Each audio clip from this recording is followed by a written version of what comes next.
Welcome into the PFN Bengals podcast. I am Dallas Robinson. He's Jay Morrison. Jay, what a disaster on Sunday. The Bengals got a win in week 3, their first win of the season. We thought maybe here things go. The season's Yep. back on track. Playing the Titans, maybe not the best team in the NFL, and it was an absolute destruction. It was over by halftime. Titans win 27-3. Bengals are now 1-3. I think it's safe to say it's time to sound the alarm on this Bengals team. Yeah, absolutely. I mean, I didn't see that coming at all. Cleveland, you could kind of see, you knew that Joe was coming back from the injury, wouldn't be 100%. They've had issues with Cleveland in the past. The whole, Deshaun Watson getting in the flow. That one wasn't as surprising just because the history there. And then you flip that in Tennessee, the history is the Bengals have they've won 3 in a row against them, and the last 2 have been grinded out, low scoring games. The way this game kind of looked like it was going to go until about midway through the second quarter. Um, so yeah, just stunning. Anytime a Bengals offense doesn't score a touchdown in the entire game, I think everyone is stunned, even knowing that Joe Burrow is limited.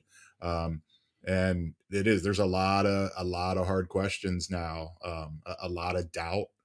I don't think inside the locker room, I don't think they're at that point yet. It was kind of the brave face optimism. We're going to Yeah. figure this out whole mood yesterday, but um, yeah, the fan base is the sky is falling, as we said a couple Yeah. of weeks ago. They Yeah. want people fired. They want people benched. It's not good around the Bengaldom right now. It's not good. And I don't know that things are too we need to be firing people level, but I mean, we'll get into it. I think there have got to be some sort of changes. I mean, I when we previewed this game last week, I don't think either one of us put a lot of respect on the Titans' name. And I think for the Mhm. most part that was probably warranted. They have a strong defense, but this wasn't an offense that anyone was going to be scared of. I mean, Traylon Burks, their number 2 receiver, didn't even play on Yeah. Sunday. I mean, they were maybe the worst offensive line in the NFL. Um, and yet the Bengals could not stop these big plays. And like you said, we thought this would be a grind them out game. We thought that's maybe how these games with Joe Burrow was injured, they're going to have to all be grind them out games. And that's what it looked like. I mean, this wasn't a blowout through the first quarter. This wasn't a blowout through midway through the second quarter. It looked like kind of the game that we had come to expect. Yep. And then, you know, three big drives by the Titans in basically 6.5 minutes, and the game's over. And it's 24-3 at halftime, and there's no sense that the Bengals can ever come back from that sort of deficit at this point. In terms of where Joe Burrow is injured, it seems like a 21-point deficit is just insurmountable at this point. It's just very surprising, I think, especially from where our expectations were before the season. I mean, they were so high, probably the highest they've been. I mean, in recent memory. I mean, Yeah, for sure. not just Bengals fans, not just you and I, national media, national fans of other teams. Bengals were a popular Super Bowl pick, maybe the most popular Super Bowl Mhm. pick this year. Even after Joe Burrow got hurt, I think the expectations were still sky high. So to be 1-3 and to look this bad, not just on offense, but to give up these big plays on defense too, it's just really shocking to see this team in this position, I think. Yeah, it is. The defense is the biggest surprise right now because you know that it's just obvious that Joe is not himself, and I mean 3 points is a surprise, but Mhm. you still know that he can't do what he's best at doing, and that's really going to hamstring the offense, and it has, and just the whole missing time part of it. And the light off season, all of that. We saw it last year with the slow start, and I think everyone kind of thought that would be a possibility again. They were going to try to avoid it, but you always know in the back of your head that you're talking about he missed 5 weeks. Yeah. That it could start slow, but no one saw it like this. And the defense is, I don't know, it's really hard to put your finger on because that's what Yeah. Lou just hammers that. And I think most defensive coordinators do, but the explosives are Mm. so killer. And I think it's a product of what everybody was a little concerned about to start the season with losing Von Bell and Jesse Bates and losing that connection and that chemistry and Yeah. the communication, all that back there. And that's how big plays happen when there's a blown assignment. And it doesn't have to be a big play. Tim Tebow type jump pass at Derrick Henry Yeah, too. I mean, the Bengals saw it coming. They called a timeout to get it straightened out, and it still couldn't have been any more wide no. open. Somebody blew an assignment there. Lou didn't want to point a finger on that one. He did point some fingers yesterday on some of those other plays. Cam Taylor Britt in particular, Dax Hill Yeah. with the just terrible penalty in the third quarter. So it's growing pains. I don't think this offense and this defense is this is what it's going to look like all year. I know everybody's disappointed right now, and maybe some people are losing hope. It's gonna get better. The question is, can it get better fast enough and good enough for them to actually make something of this season? Yeah, and I think the most frustrating thing too is it's not like the Titans had Devontae Adams out there. DeAndre Hopkins is still a good player, but he's old. He was still out there making plays. He looked better than he's looked in the past couple of years. Chris Moore's out there making a 40+ yard catch. Does anyone even know who Chris Moore is? I mean, you and I might, but I don't think the average fan knows who Chris Moore is. He went to Tajay UC. Okay, okay, we'll give him that. And Josh Wiley too. Yeah. Tajay Spears fumbles the ball, still picks it up, and still gets a 20+ yard Mhm. gain. I mean, it was just that type of game for this Bengals defense. We can get into it.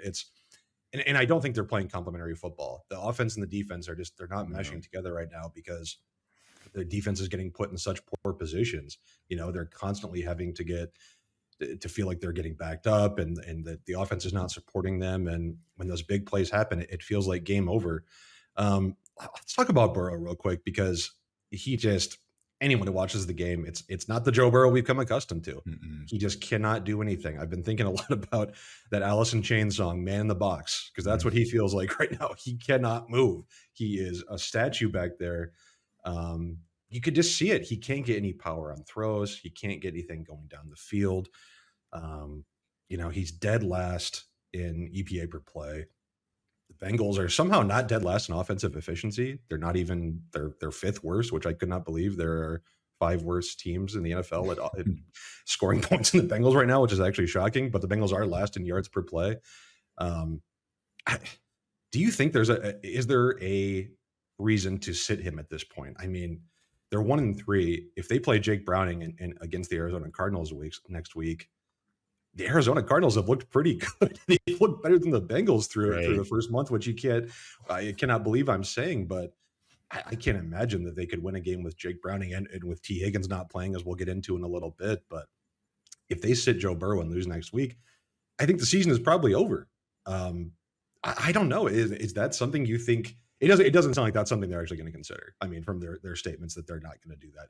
If you were in charge of this team, do you think that's something you would do? Is say, Joe, you're going to take maybe through the bye, and you're going to try and to take a little time and get healthy here? I don't if he looked as bad as he did yesterday and they still found a way to win, Yeah, maybe, but they can't at this point. yeah, And if you had a better backup, I mean, Jake Browning has 3 career NFL snaps and it was garbage time in Cleveland. I yeah. just if you had a veteran back there that you felt more comfortable with, then yeah, I think that would be on the table. But right now, it's not. And you talked about with Joe being the man in the box, and he can't do this and he can't do that. I think he can. I think he can Mm, do some of the stuff he needs to do. They're just so afraid of re-aggravating it and yeah, then that's a good it point. all falling apart. So I think they're just trying to wade through this as much as they can and hold on. Because you look when he does run, when he does escape, when he's at practice and doing, there's no limp. I Mm, mean, if it's bothering him, he hides it really well. So I think it's more a fear factor than it is a pain tolerance kind of thing or a pain management thing. It's just yeah, that and always in the back of the head that oh, what if I take off running this time? Is this when it's going to tweak? And then you're yeah, starting all over again. And I think that plays into them not wanting to sit him either, knowing that like we're not privy to the medical reports and mhm, all the treatment he's getting and how he's feeling in that regard. And maybe he is getting closer and a little more confident. And they're like, let's just gut it out, yeah. get to the bye. You assume this is a winnable game against the Cardinals. God knows what's going to happen against the Seahawks after watching them. I'm not assuming anything. I mean, 11 sacks last night. It was unreal watching that game. I couldn't turn it off. It was Yeah, such a bad game, and I just couldn't stop watching. I was like, how high is this total going to I get? know. And holy cow, the Bengals are going to have to face this defense in a couple weeks. Yeah, So, um, yeah, I think that is kind of their mindset that Yeah. he's getting closer to feeling more confident in it. Just the fact that they played him against the Rams after the tweak against the Ravens, you think maybe Right. the yes, he was sore, but it wasn't the major setback that they feared. And so I yeah, I do agree. Don't bench him at this point. I would have benched him at the end of that game. There was no way Mhm. they were Yeah, going to yeah. win that game. No. You're taking a ton of time off the clock anyhow. They're not trying to score I mean, yes, mathematically, it's possible. 3 touchdowns, 3 Technically, yeah, two-point conversions, and you pull off some miracle comeback, but yeah, they're running Joe Mixon. They're just eating clock. They're just trying to get out of there. I mean, not just from a preservation standpoint of Joe Burrow, but get Jake Browning some real snaps in a real game and let him see yeah. defenses. And I just that's where I thought they missed the boat. That they weren't going to win that game. And Joe probably fought him on it. I don't know if it was. I'm not reporting this. I'm just surmising that maybe it was discussed. And Joe's like, no effing way. I'm not coming out of this game. And so if he's and he talked about that too, that there's a point of pride in finishing a Yeah, game, and you want to do yeah. that. So if he's balking at being pulled late in a blowout, you can only imagine what his attitude would be if they're like, "Hey, Right, we're going to sit you down for a couple right. weeks." And we all know, Joe's not in charge, but he does he gets a heavy say in what goes on. Sh So yeah, I don't Yeah. think we're going to see them even consider that. He does get a heavy say, I guess. I mean, that's kind of the decision that a head coach has to make though, right? Is like, Mhm. this is your franchise quarterback. I'm sure he wants to go out and play. Joe Burrow's one of the most competitive people probably on the planet. Yeah, Of course he wants to go finish the game, but you're down 24 points. yeah, You haven't scored all year. You think you're going to score 3 times and get yeah, 3 2-point conversions and hold the Titans all in 10 minutes or whatever? It's not going to happen. There was absolutely no reason for him to be playing at that point. I totally agree. I mean, I think I would have pulled a lot of the starters at that point. There was just no chance of a comeback. I mean, I've made that type of comeback in Madden before, but it's not going to happen in real life. Okay. Like, not with this offense. Um, yeah, I totally agree that he stayed in too long. It's tough to hear them talk about it after the game, right? They asked Joe Burrow, "What's the offensive identity of this team?" And his response is, I'd be paraphrasing, but we can't get anything going. I yeah, mean, that's tough. That's tough to hear. That's tough to hear when you're asked about like what do you do well on offense, and your answer is essentially nothing. But I yeah. mean, it's honest, right? It's honest. That's Mhm. how they're playing right now. They cannot do anything. I did think Jamar Chase and Joe Mixon still played well though. I mean, I've been impressed by them all season. I think Joe Mixon looks absolutely revitalized, and it's a shame because their rushing attack still really can't get anything going just due to a little bit of offensive line play, and I think mostly situational factors. But I thought both of them played really well. I don't know. I don't know what the answers are for this offense. I don't know what the changes are that are all of a sudden going to make this offense look better besides Joe just feeling more comfortable in the pocket, feeling more comfortable kind of setting up and getting downfield throws, feeling more comfortable trying to be more mobile and escape the pocket. Like you said, he did do that a couple times, but it's obviously not like how it's been in years past. And it's a tough watch, and it's only going to get harder because T Higgins looks like he's fractured a rib. I guess it's up in the air whether he's going to play this week. He seems to think it's an option. I would be surprised, especially with a bye coming up in a couple weeks. There's an opportunity to sit him and let him get healthy. It's the same thing with Burrow, though. T Higgins isn't a Joe Burrow level of importance to this team, but he's right up there. He's their third best offensive player. I Mhm. mean, how if he wants to play, if he thinks he's healthy to play, is that another situation where Zach Taylor kind of gives in to what the player feels he can do? Um, I don't know. What does this offense look like without T Higgins? I don't know. That's not a question we've seen recently. I don't know. I'm already have so many questions about their ability to score points, and if T is out for this week and several weeks, it's only going to get harder. Yeah, I mean, you always take it with a grain of salt when a player says, "I'm fine, I can go." They're always going to say that, Yeah, but that is an injury that it's painful. But if you can tolerate it, you can play. Where there's not much not much chance of doing further damage. Especially, he said he was going to wear a flap jacket and it'll be protected. But you just wonder. I mean, the not just absorbing hits, but reaching for balls. yeah, If he reaches for a pass and he just feels that tinge of pain, does he come up a little short and it goes off his hands? It's a pick. It's I mean, there's a lot of bad things that can happen, but you would do even if he's not 100%, you do still have him out there. He's still a threat that they have to respect a little bit.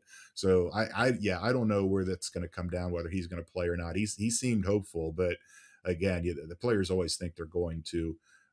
With the offense, that I mean, the the issue here is so much that it's not a super creative offense anyhow, Yeah. and now they're so predictable. And yes, Joe Mixon is playing well, running the ball well, but they're what they're really missing is because teams are going to blitz more, and we're Yeah. going to see like the Titans did, and where they had so much success last year was on those third downs when they were getting blitz and the little check downs to Samaje Perine and the check downs to Right. Hayden Hurst, and those guys make a tackle, make a guy miss, and then it's an 8-9 gain and it's a first down and you move the chains, you get in rhythm. I mean, Joe Mixon's not even on the field on third down. He is. I mean, they did have a check down to him on a second and long, and he turned it into Mhm. a big gain and got him into 3rd and 4. But they just don't trust him in pass pro. And so now they've got Drew Sample back there in the backfield on third downs. And if you check it down to Drew Sample, he's not breaking a tackle. And No. it's just a avoid a sack kind of a check down. And he is much better at protecting Burrow back there, and that's why he's there and not Mixon. But that's a really big aspect of this offense that I think people overlooked at what's missing because P. Ryan was terrific in that role last year. And even Hayden Hurst made some plays. And Irv Smith has been hurt, Mitch Wilcox, Tanner Hudson. They're serviceable tight ends, but they just don't bring that juice that a Hayden Hurst brought. And if people they already are kind of predictable and that they know they're not going to take deep shots when they're in the too high and they're taking that away. And even when they try now, it's not working. I mean, Joe Burrow had Tyler Boyd wide open over the middle on Yeah. a pass, and he overthrew him. And I don't know Yep. if that's Tyler Boyd's a little bit slower than maybe he was last year, the year before. Joe just missed the throw, but you don't see him miss that throw very often. And Yeah. so it's just a totally predictable offense right now, and they're gonna have to put together 10 to 12 play drives to move the ball down the field, put themselves in third and manageable, and they're even struggling to convert third manageables. Yeah. And so, as well as Mixon's playing, there's still a bit of a limitation there. And Jamar Chase is playing well also, but it's just we haven't seen him. He and a part of it is because he's got so much attention around him that even if he does slip one guy, there's somebody else there. But we were so used to seeing that it wasn't just the deep passes down the field. It was if he catches a quick slant or a Yeah. curl or whatever it is, and he makes one guy miss, he can be gone. And even that's not happening now. He's just getting a couple yards after each catch, and the air yards on those catches sometimes are negative. He's getting a lot of wide Right. receiver screens behind the line of scrimmage, and there's no real threat anywhere on this offense right now. Yeah, there's just nothing downfield. I mean, they No. just can't there's nothing down the field, and, every time he gets a short pass, how many times have we seen it in the past where it's, like you just said, break a tackle, break a tackle, break a tackle, and he's gone? It's just not happening this year. It seems like every time he gets those short passes, there's 2, 3, 4 guys just flying to the ball, and it's not his fault. There's nothing he can do. There's nothing you can do when there's 4 guys, right on you to tackle you. And one Yeah, other thing, real quick, is on that with throwing the ball deep, and yeah, I don't think his velocity looked affected, but Joe clearly was bothered by something in his elbow, mhm, it kind of reminded me of the Brock Purdy play when he got knocked out of the AFC Championship game when you get hit in the arm shoulder area when yeah, you're throwing in that torque.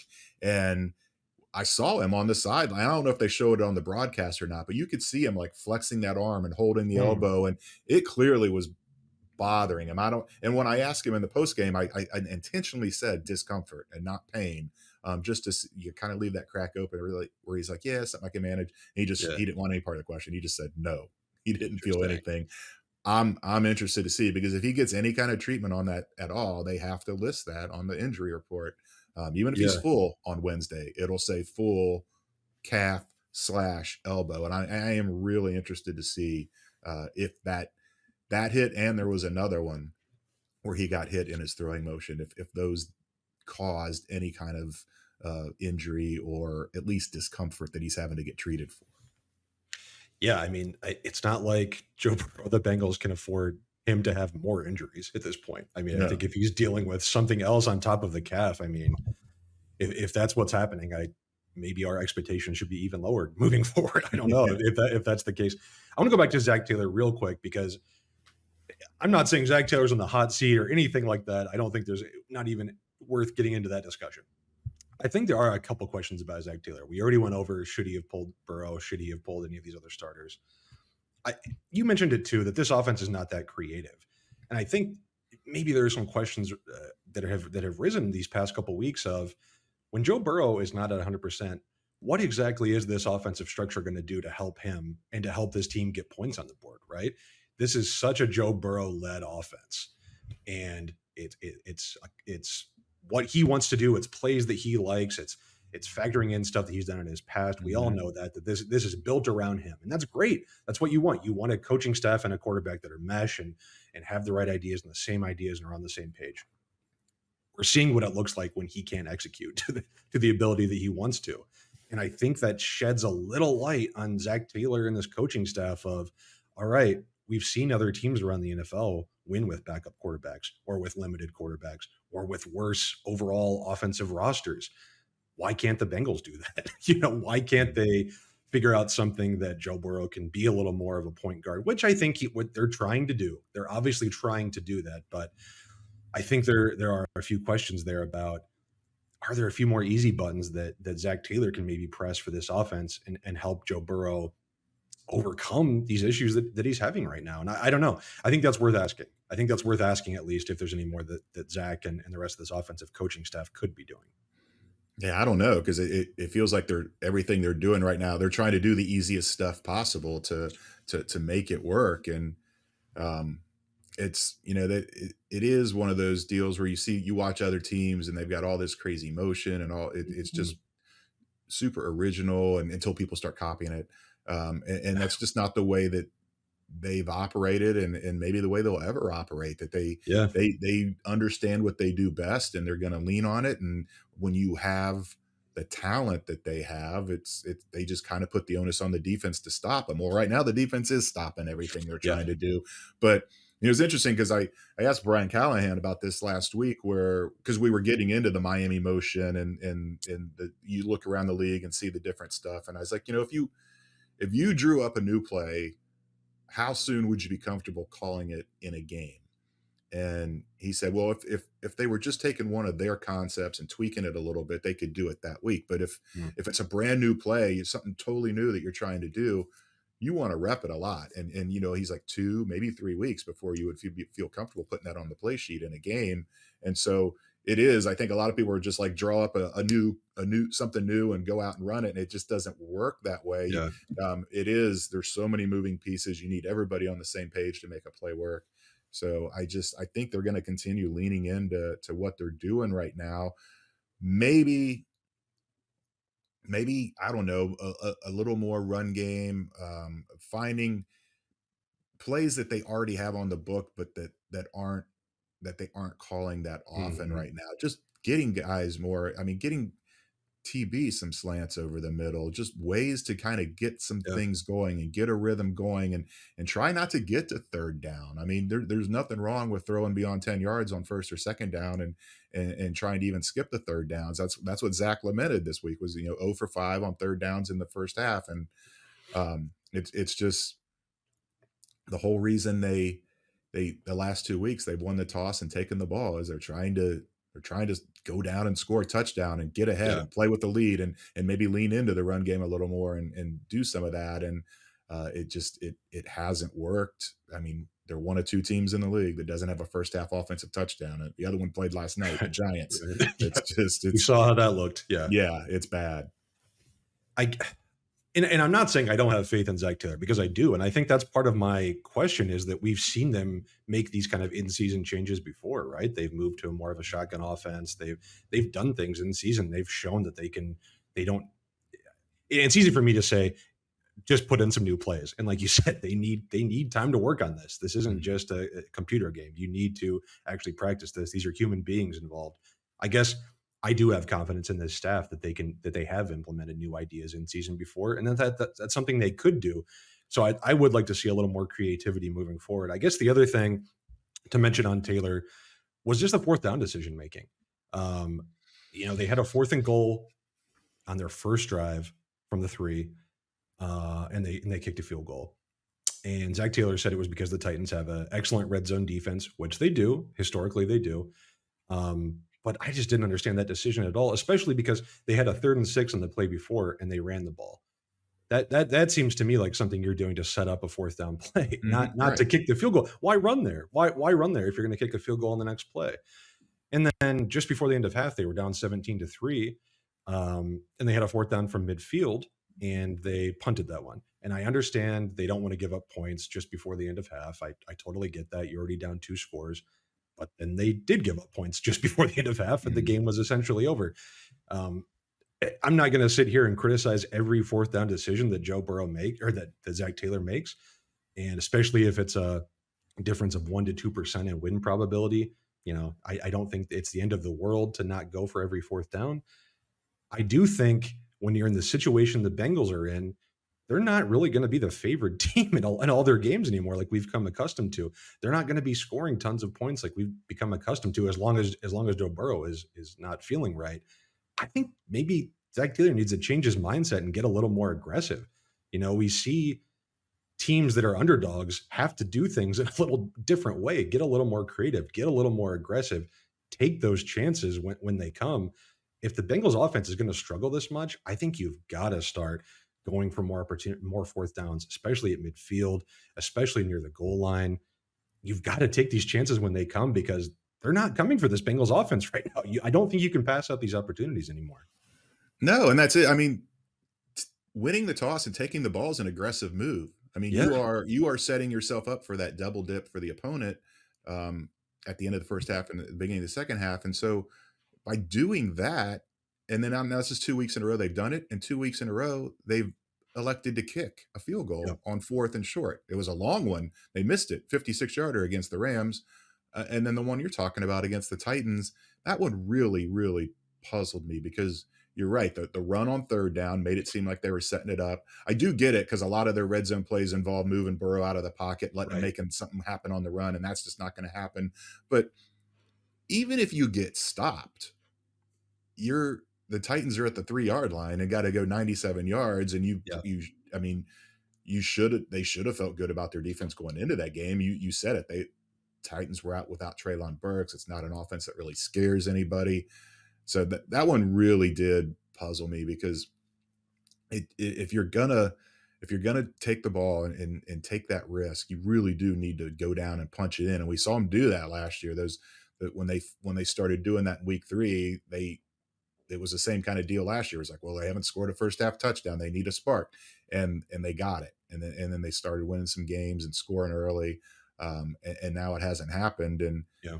I don't know. I think it sends a message to the team. I think that's exactly what Zach's doing this week with this talk of hope and optimism and talking about how he loved what the players said in their post game interviews that he watched them all and they were all talking team over themselves and I think this is all just kind of a psychological thing where he's trying to keep everything together, but Mhm. then you kind of counteract that when you go out and you're not coaching the way you normally do because we've seen since Zach came into this league, since game one against Seattle, he Yeah. had in 2019, he had some really, really aggressive decisions that stood out in stark contrast to what we had seen from Marvin Lewis over the years. And he's continued that through his career. And now all of a sudden he's kind of backpedaling away from that.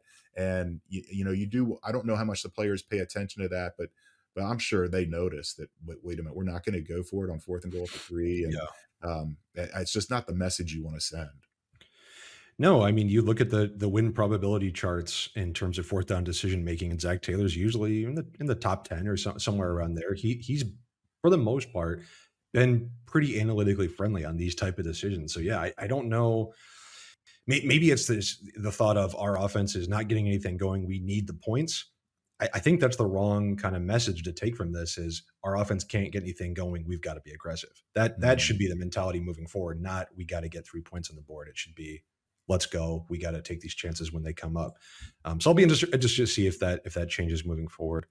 Um, Anything else in this Titans game? I mean, we kind of talked about the defense. It's just I can't put my finger on what the problem is. I mean, they got to Tannehill a decent amount. They took him down a few times. They got some pressure, kind of like we expected with this Titans offensive line. But it's just those big plays, and I don't Yeah. know if that's just a communication issue, if that's just having inexperienced safeties, if that's having I don't know what the problem is, and I don't know that there's like a ready-made solution. I think it's easy to say they just need to play better, but I mean that's Mm. kind of what it feels like. I think they have the talent. Lou Anarumo is obviously a great defensive coordinator. I don't think that's changed over the past 4 games. Is there anything that like stands out to you that desperately needs a change, or is it just like better performance? Is kind of the easy answer. Well, yeah, the explosives were a big deal, and I'm trying to remember the one that Cam Taylor Britt gave up to Chris Moore, the 44-yarder. Mm, I can't remember if that was play action or not. That was not a communication thing at all. That was just getting whipped one on one. yeah, I don't know if he got caught peeking into the backfield or what happened there. The biggest issue on Sunday, besides those explosives, and some of the explosives were a product of this, was the poor tackling, and yes, that is not. I know they've given up a lot of rushing yards this year, especially in those first two games of the Browns and Ravens, but tackling wasn't really the issue with that. It was getting guys pinned in and then them getting back out. yeah, Lou mentioned it that he said 12 missed tackles. Sport Radar only had him for 8, but Lou did say that was a 3-year season high for the team, and I don't think that you have to worry about that being an ongoing thing. I think it's just not been who they are. It's not yeah, been part of their DNA, and I think they'll get that fixed pretty quickly. And you're also talking about Derrick Henry, who makes everybody miss tackles. sure, And it is I on Sport Radar, they've got the Bengals tied for fifth in the league with the fewest missed tackles this year, and interesting, I know that's a volume stat too. So always have to yeah, look at missed tackle percentages, and they still have the seventh lowest missed tackle percentage. So despite all the big yardage they've given up in the run game, they've been decent at tackling before Sunday. So I don't want to say you're not concerned about it, but I'm less concerned about that because they have a track record that they're gonna get that worked out. And the big part is the penalties, and we've seen it yes, that it cost Trey Hendrickson a couple sacks against the Rams, yep, cost them a 3rd and 16 stop Sunday. Those have to go away, and they've got to just get on the same page and not have those miscommunications, the wide open Derrick Henry jump pass, just things like that drive a coach crazy. You see it's coming, you think you've got it defended, and then something happens. There's a disconnect, and a guy's running free.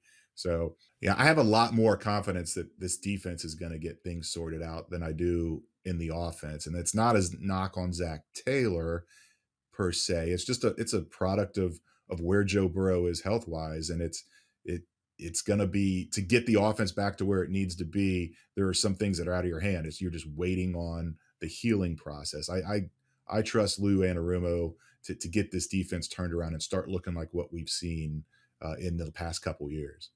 yeah. It's just the reality of the situation to have more confidence in the defense. I think, and Joe Burrow's battling time. That's what he's battling right now. He needs time. He needs rest Mhm. to get healthy and to feel more confident. Um, as far as the defense, at least they're not going to have to play Derrick Henry next week. We know that we don't have to. They don't have to face this type of running back next week. Next week they're facing the Arizona Cardinals. Now, this past loss to the Tennessee Titans, I think, was very surprising. It was surprising to you and I. It was surprising to a lot of Bengals fans. Mhm. If the Bengals lose to the Cardinals next week, it's absolutely full on disaster mode. I mean, I don't think there's any other debate about that. They'll be 1-4 at that point. They already have 3 AFC losses. They already have 2 AFC North losses. If they have all that combined with a 1-4 record, I hate to say the season would be over after 5 games, and I really don't want to say that, but realistically, 1-4 in this AFC with how the other teams are playing in this conference, I think you have to say the season would be just about over. Not only that, to lose to an Arizona Cardinals team that most of us had 32nd in our power ranks entering this Mhm. season, I just think the message it would send to the team, the feeling in the locker room, I think after a defeat like that, if they lose this game, I think it will be devastating. I think it will have an effect over the entire rest of the season for these guys who have been competing at the highest levels over these past few years and expecting to, if not go to the Super Bowl, if not win the Super Bowl, to at least advance to the title game, at least these past few years, to sit 1-4 after 5 games, having lost to the Arizona Cardinals. It would be such an unfamiliar position that I would be concerned about what the kind of the tenor in the locker room would be for the rest of the season if they lose this game. Yeah, I mean, I know anything can happen in the NFL, but I'm giving Baltimore a win against Pittsburgh this week, so they'd be 4-1. The Bengals would be one Yeah. and four. Yeah, I mean that's at what point in the season do you stop saying there's a lot of football left to be played? Because yeah, there's still more than 66% left after this week, but you're right, 1-4 historically it's somewhere however far you want to go back. It's either 6% of the teams that start 1-4 make the playoffs or 8%. It's 6% since It's not good. 1970. It's not good Yes. either way. It's 8% since 2002 when they started the current divisional alignment. And that's just making the playoffs. Is Yeah. anybody going to feel good if the Bengals work their way into a wild card and then lose the first round? So it is. This is about as early in the season as you can have a must win. Just the math part of it aside, it's what you said that you losing to the Cardinals, and I know everybody says that they get paid too, and it's NFL football and everybody's good, but that roster is nowhere near as good as this Bengals roster, and that's a first year head coach. Um, and I think the Bengals are going to I know Lou is going to be fired up to go out there and win that game because he thought he had that job. Um, Yeah. Good and he was point. a finalist for that job. And I even asked him about that at the combine. He's like, "Oh, do we play them this year?" He knew full well that they play them this year, and I think he's ready for that game. So I do. I think they understand the gravity of it, and I don't know. You just nameless, faceless, mascotless, whatever you want to say. Anytime a team gets embarrassed like the Bengals did, they typically a good team. You know, Yeah. if you're a bad team and you're just getting drubbed like that all the time, that's one thing. But if you're a decent to good team and you get embarrassed like you did against the Titans, they typically come out with a little bit of fire the following week. So Yeah. I'm pretty confident that we're not going to see another egg be laid out in Arizona. Eh, I think you're probably right, and it's just so hard because yeah, if it was a couple past years Bengals, I would say you're absolutely right. It's just it's hard to take anything for granted with this current version of the Bengals, right? And it's you're absolutely correct. Roster to roster, this Cardinals team does not stack up. I Hmm. mean, they just don't. They have Josh Dobbs starting at quarterback. They have their defense is almost entirely anonymous unless you're an absolute NFL degenerate and know every NFL player. There's just not a lot of guys that I'm guessing the average fan knows. But then you look at it and you see Josh Dobbs is eighth in the NFL in QBR. Like Yeah. he's playing pretty well. You know, the Cardinals are 1-3, but they've been in at least relatively in every game. Yeah. They beat the Dallas Cowboys in week 3. They were not that good against the Niners last week, but it wasn't an absolute blowout. This is a team that's playing hard. And I think entering the year, I don't think the Cardinals thought, oh, we're going to make the playoffs or anything like that. And I don't think they think that now. I do think that they probably give themselves a better chance in some of these games than they did entering week 1. They see injured Joe Burrow coming to town and a Bengals team that can't get anything going. I don't think the Cardinals are necessarily going to be afraid of this Bengals team. I think they're going to think that they have a chance in this game, Yeah. and I think they do. I we'll get into our predictions in a little bit, but it's just tough to see how the Bengals could go and blow out a team at this point. That's what you'd like to see is to see Uh, them go to Arizona, put up like a 31-7 win like they've done in past seasons, and say we're back. It's hard to see that happening at this point. The only way I could see that happening is if they get a couple big defense, like get a defensive score, get a special team score, mm. something like that. Otherwise, even a defense like this, where you know Kevin Strong, Lecky Fotu, I've barely heard of these people, and I write about the NFL for a living. I still don't see how the Bengals can put up a bunch of points against this defense because they just haven't shown it. They have not shown the ability to put up points on a consistent basis. So I think this is going to be another grind them out game. And I know we've Yeah. been saying that we've been saying that every week. And sometimes the games turn out like that, and other times they don't. More often than not, it's been the other team grinding out points and the Bengals grinding out absolutely nothing. I I do think this will be another back and forth game, which is not what I would have thought coming into the season. But I think it'll be closer than people might think. Just if you see Cardinals Bengals entering the season, I think it'll be a close game. Yeah, if it is back and forth, it's going to be interesting to see if the Cardinals take the lead early, what this team Yeah, looks like. If there's, I'm not, I don't expect them to quit, but if they fall behind and then stay behind for a while, that's not going to be a good sign. I think it's going to go the other way. I think the Bengals will get a lead, mm, uh, and maybe then it goes back and forth between a 2-score lead and a 1-score lead, and they figure out a way to finish them off. Um, they better hope. I mean, this game started Sunday night. The Bengals open as 5-point favorites, and it's yeah, down to 3 now. yeah, So I think there's a lot of people, even outside the Bengals fandom, that are not trusting these Bengals right now. And you're right, Arizona, if they could win this game and say, "Oh, we're 2-3," when everybody's talking about us having the number one overall pick, and yeah. hey, right around the corner we get Kyler Murray back, and I mean, yeah, And and having they're beaten the Bengals and the Cowboys, I mean that'd be yes, pretty and playing at impressive. Yeah, home. Yeah, I mean, I think this is going to be a tougher game than some people think, but I just think with everything that's on the line, that I mean, the Bengals would be 4-0 if I was right every week. So, yeah, same. Yeah. but it's, I mean, it's just the way it's gone, and I would say my confidence level is pretty high that I'm not going to say they're going to get things figured out, but they're going to get a Mhm. win. They're going to get out of Arizona with their season still intact. Yeah. I yeah, I would think that they will too, and we'll talk about our predictions in a minute. I think you and I both still have confidence in this Bengals team, right? I don't think either one of us are saying this season is over right now. We're going to have our company wide power rankings come out by the time that this episode's posted. I think you have the Bengals at 19th and I have them at 18th. No. It's obviously a lot lower than we had them entering the season, right? But I think we're the highest too. I I think saw a we are. lot of That's what I was gonna. 20s. That's what I was gonna say. I think we are the highest on this team. Yeah. I think maybe around the league, around the NFL, maybe the confidence is starting to wane. But this is the season on Sunday. I mean, I don't think Mhm. it's too. I don't think it's too much to say that this is the season. And if they lose this game, I think it's going to be impossible to come back. There's too many other good teams in this division, too many other good teams in this conference.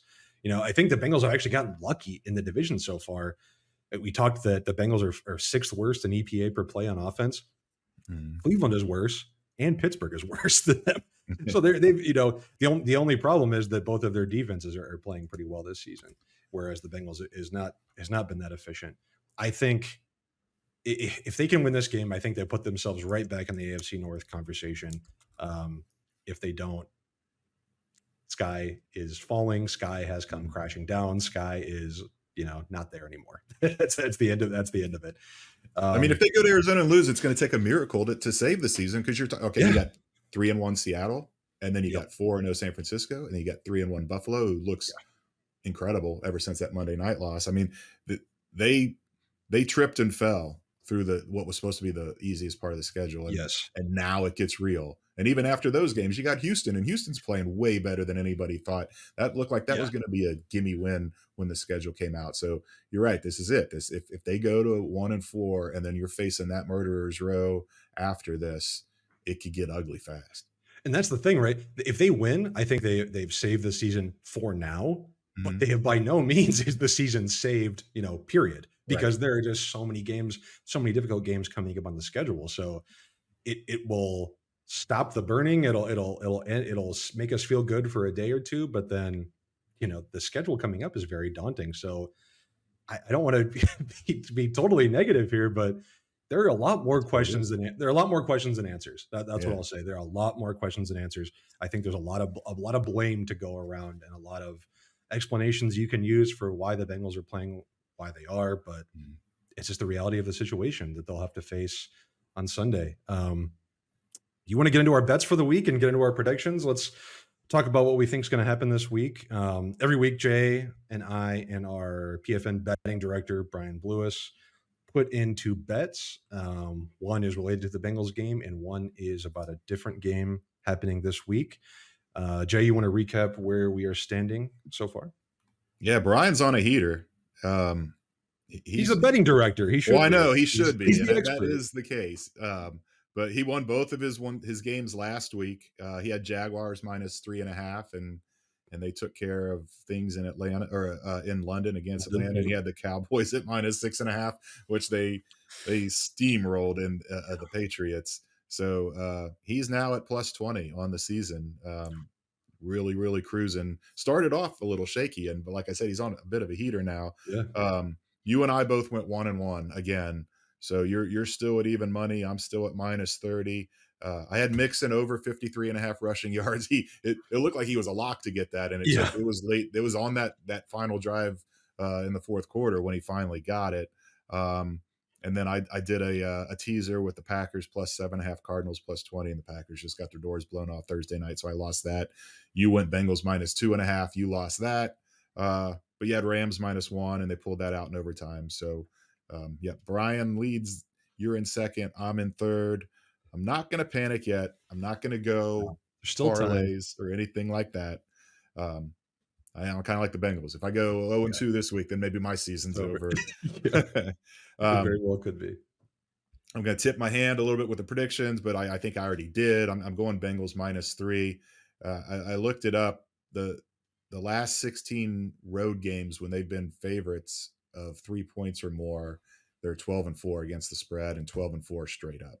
So, and the 4 losses have all been recently. It was the Halloween loss to the Jets in 2021, the Halloween loss to the Browns last year, the Dallas game last year on the road in week 2, then of course last week against the Titans.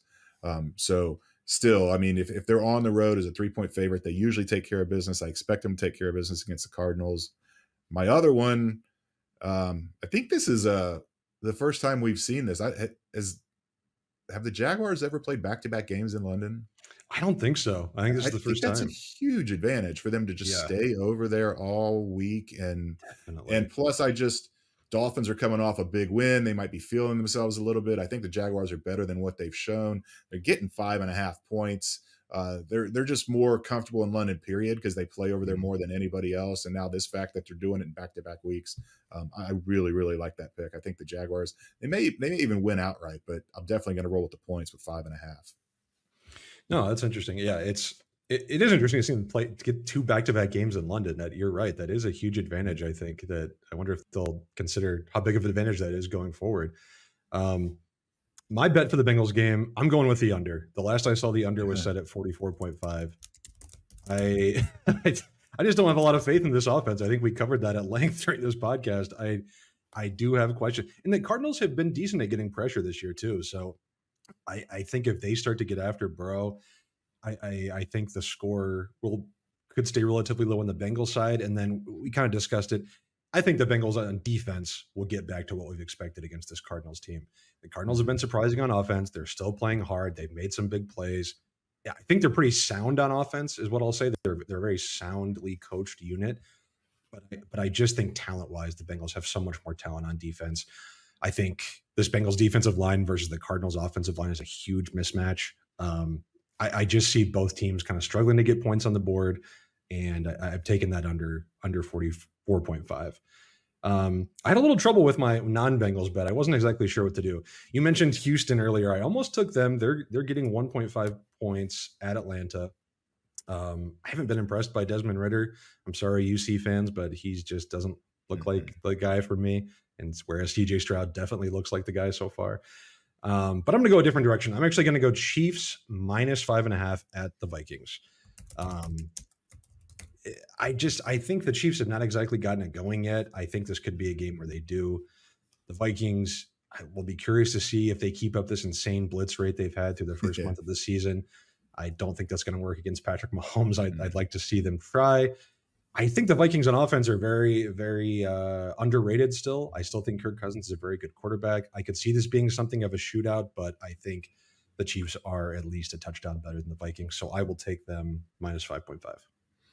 All right, I know all the degenerates out there. Now their ears are going to perk up because I said Brian's on a heater, so everybody wants to Yep. know what Brian's picks Yes. are this week. What does And the expert have to say? this is just kind of what you would expect from a betting director because you mentioned the Atlanta Houston game, and it's only when I looked, it was only a 1 point spread, and Brian's taking the money line on that game.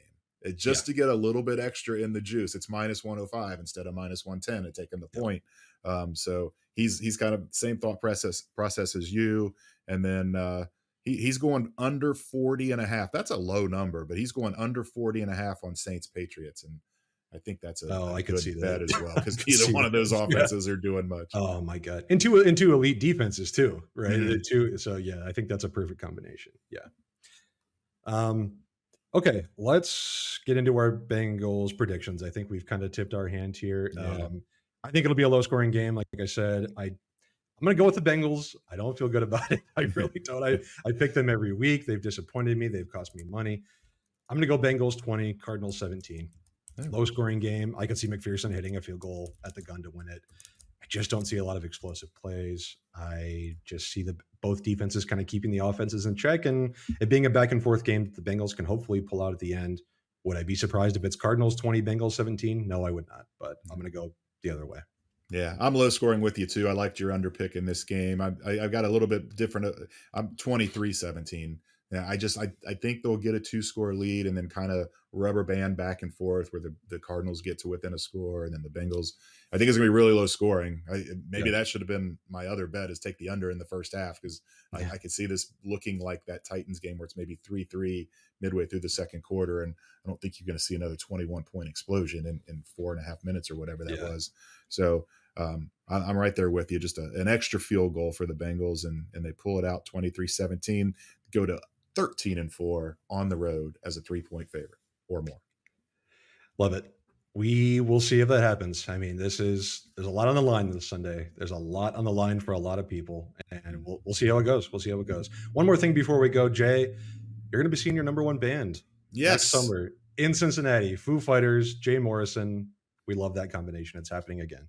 I'm sorry if I've been a little wiggly in this, but my wallet is on fire right now after dropping close to $3,000 on Foo Fighter pit tickets. But so fired up! When I logged on to Ticketmaster this morning, it said I was number 2,040 in line. I'm like, well, what the? I'm not going to get anything. But I think a lot of people logged on to try to buy the tickets, but they didn't have the passcode for the pre-sale, and they had to throw their tickets back. I was stunned to be that far back.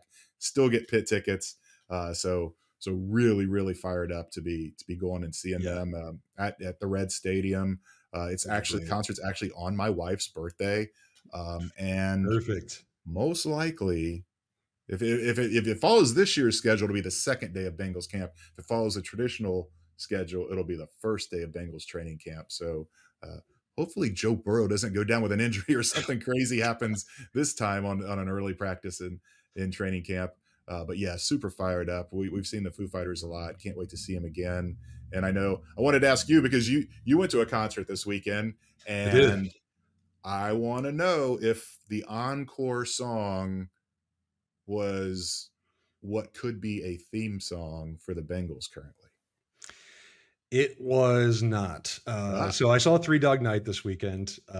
Yes, Three Dog Night. One of their members is still in the band, so it's really more like One Dog Night. He's 80 years old. Still hit all the high notes. They sounded great. I think me and my wife were the only people under the age of 40 at the entire show. But it was a great show. The encore song was "Joy to the World," so it okay. was not "Celebrate." They actually kind of did the thing Oh, where they came out for the encore. They kind of held us hostage with one of their new songs from their new album, which was, as you can imagine. Then they brought out the "Joy to the World" to kind of complete the show. So it was a good show, but yeah, it was definitely we were definitely the youngest people there. I would say by far. see, I That's was okay. thinking the encore might have been one is the loneliest number because that's Oh, for the okay. Bengals fans. One win is a very lonely See, I thought you number. were thinking celebrate, you know. Oh no. Yeah. All right. That's going to be it for today. Thanks again for joining us. If you're listening on a podcast platform, go ahead and give us a review. That'll really help us out. If you're on YouTube, give us a like, subscribe. Come read all of Jay's stuff on Pro Football Network on the Bengals. Great coverage every single day. General NFL coverage, fantasy, college, betting, everything you could want at Pro Football Network. We will be back next Tuesday. If it's a win, Bengals season still has life. If it's not, we'll see how that goes. It's gonna I'll be wear black. It's gonna be it'll be mourning for sure. It'll be a funeral-like atmosphere. Make sure you join us next week. Thanks again for listening, and we will talk to you next Tuesday.